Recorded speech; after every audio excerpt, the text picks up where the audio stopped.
annoncé.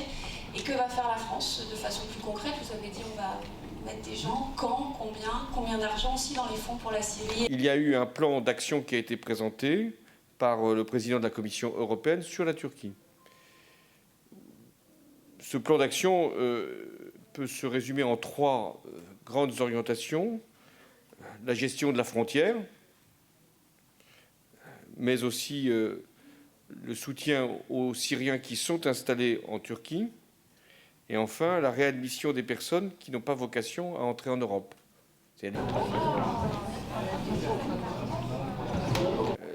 Il y aura donc une aide qui sera prodiguée à la Turquie. Il y aura aussi des actions communes entre l'Europe et la Turquie, et ça fait partie donc de ce que la Commission européenne a été maintenant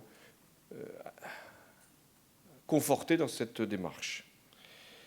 Nous avons, nous aussi, insisté pour que, si libéralisation des visas il doit y avoir avec la Turquie, ce soit sur des bases extrêmement précises et contrôlées.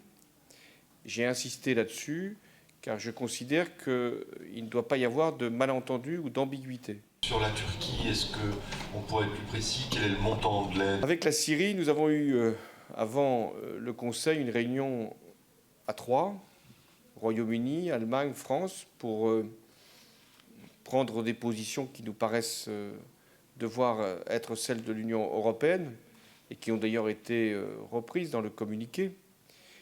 Quelles sont ces positions? Quelles sont ces conclusions? Premièrement, il doit y avoir une lutte contre le terrorisme, contre Daesh. Et toutes les initiatives qui peuvent être prises doivent aller dans cette direction.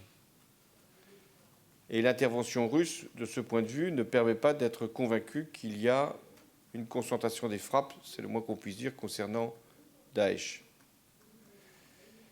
Deuxième conclusion, nous devons rentrer dans un processus de transition politique et faire en sorte que toutes les composantes puissent être rassemblées dans l'esprit de Genève.